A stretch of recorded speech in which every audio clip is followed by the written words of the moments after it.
Parte sabrosa a la parte deliciosa de esto de la medicina, que es el cuadro clínico o el abordaje diagnóstico de nuestro paciente con sospecha de hipotiroidismo. ¿De acuerdo? Entonces vamos a empezar con cómo va a llegar el paciente. Entonces nos va a llegar un paciente refiriéndonos síntomas. Recuerden que síntomas es lo que nos dice el paciente que tiene. ¿De acuerdo? Tenemos que recordar que las hormonas tiroideas regulan la velocidad del metabolismo de todas las células del cuerpo, desde el cabello más recóndito de la cabeza hasta la última uña del pie. ¿De acuerdo? Entonces, si regulan la velocidad del metabolismo y mi paciente tiene hipo, o sea, no tiene hormonas tiroideas, tengo que asumir que todas las células del cuerpo de mi paciente están funcionando en cámara lenta. ¿De acuerdo? Entonces, ¿qué nos va a referir el paciente si el paciente está funcionando en cámara lenta? Nos va a decir que está cansado, que no quiere moverse, que no quiere hacer nada. Como no hay una buena regulación de la energía, va a tener intolerancia al frío, entonces nos va a decir que mientras toda su familia está en una playerita, todo tranquilo, ella tiene que ponerse una, dos sudaderas, una chamarra porque no puede controlar el frío.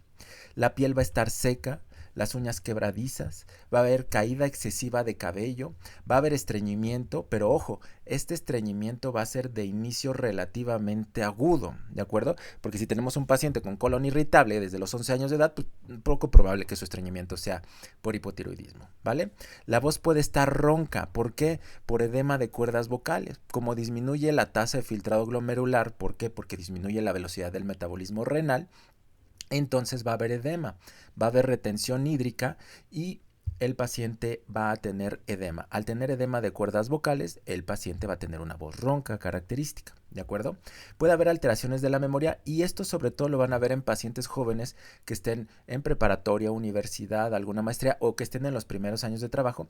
Te van a referir que no se pueden concentrar, que están teniendo alteraciones de la memoria a corto plazo, que están saliendo mal en sus exámenes y ellos serán alumnos así, ¿no? De 9, 10. Entonces ahí tengo que sospechar hipotiroidismo.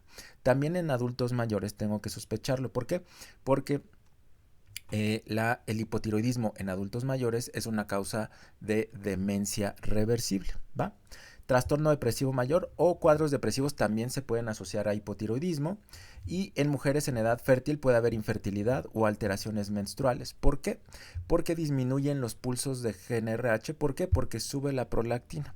Al subir la prolactina disminuyen los pulsos de GnRH y esto va a ocasionar que cese la menstruación como protección para que la paciente no se embarace en ese momento.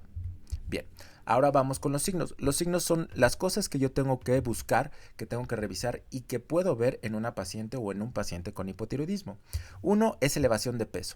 La elevación de peso sobre todo es por retención hídrica. No es que el paciente con hipotiroidismo per se suba de peso porque no puede quemar energía. No, eso es un mito. Sin embargo, hay un porcentaje de pacientes, alrededor del 10% de pacientes con hipotiroidismo, que sí disminuye su gasto energético basal. Entonces, sí van a tener dificultad para bajar de peso, ¿vale? Pero es un porcentaje de pacientes pequeño. La mayoría de los pacientes no va a tener temas de peso y el tema de peso cuando están en el hipotiroidismo es por edema.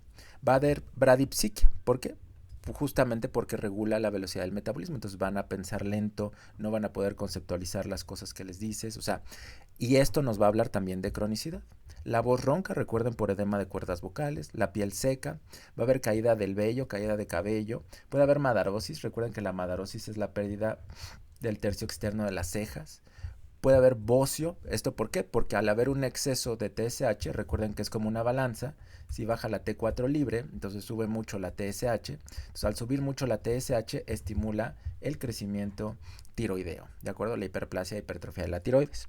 Puede haber macroglosia, esta macroglosia también es por edema, ¿vale? El edema, que sobre todo de manera característica lo vamos a encontrar periorbitario, ¿vale?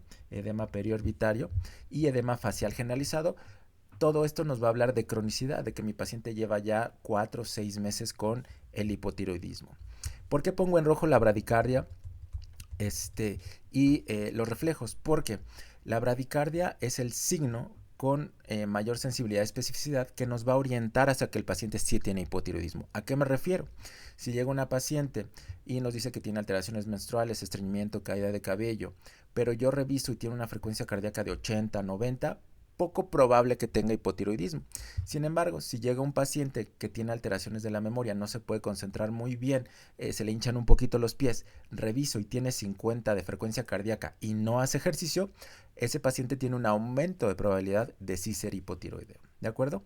Esto es lo mismo con los reflejos. Los reflejos que también nos hablan de cronicidad, hay un aumento en la fase de relajación. Entonces, en la primera fase no hay mayor problema, pero cuando se relaja el reflejo osteotendinoso, vamos a ver que lo hace de una manera muy lenta. Y pueden tener derrame pericárdico, derrame pleural, que te recuerden que esto nos va a hablar de cronicidad, o sea, ya lleva 4 a 6 meses con este tema. Bien, ahora, ya tenemos el paciente o la paciente, ya la revisamos, ya vimos que todo está como que sí cuadra y todo. Entonces, por guías internacionales, lo que tenemos que hacer primero es pedir TSH. ¿Por qué solamente pedir TSH? Porque en Estados Unidos la mayoría del sistema de salud es a base de seguros de gastos médicos, entonces quieren pagar lo menos posible, entonces pues digo, de pedir una TSH o miles de TSHs a pedir miles de perfiles tiroideos, pues prefieren pedir una TSH, ¿no? Si la TSH sale elevada, entonces ya le termino de pedir el perfil tiroideo, ¿de acuerdo? ¿Qué podemos hacer aquí en México, sobre todo en iniciativa privada, para que el paciente no esté regresando a consulta? Pedimos desde un inicio el perfil tiroideo y nos quitamos de problemas, ¿de acuerdo? Pero bueno, para su examen y para cuestiones de vida académica, lo primero que tenemos que pedir es la TSH, ¿de acuerdo? Recuerden que es una balanza. Si la TSH sale elevada, quiere decir que no hay T4 libre, que la T4 libre está baja. Entonces, si la TSH sale elevada, pido la T4 libre y la T4 libre va a salir baja. Cuando yo tengo la combinación de TSH elevada por encima de 10, T4 libre baja, en automático yo puedo hacer el diagnóstico de hipotiroidismo primario. Y ya, así de sencillo, ¿de acuerdo? Entonces, combinación, para que quede muy claro, la combinación de TSH elevada con T4 libre baja es igual a hipotiroidismo primario y entonces yo aquí tengo que iniciar mi tratamiento. Bueno, no el mío, el del paciente.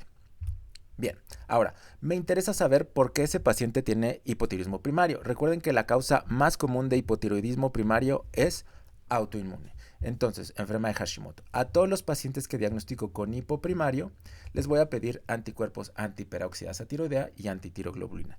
Recuerden, aunque antiperoxidasa tiroidea va a estar positivo en 75-80% de los casos, va a haber pacientes que solamente tengan positivos antitiroglobulina. Entonces, vamos a pedir los dos, ¿de acuerdo? Bien. Y obviamente preguntar si tiene historia de radiación en la infancia, sobre todo cabeza-cuello por tumores del sistema nervioso central o el uso de yodo radioactivo previo, que recuerden que se le va a llamar hipotiroidismo post-yodo.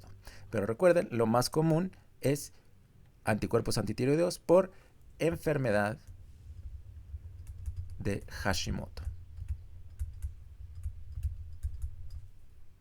Muy bien. Podemos encontrar otras alteraciones, pero estas alteraciones ya nos hablan de cronicidad y de peligro que el paciente desarrolló un coma mixedematoso. Entonces, una de ellas es hiponatremia. Sobre todo lo vamos a ver en pacientes hospitalizados, ¿de acuerdo?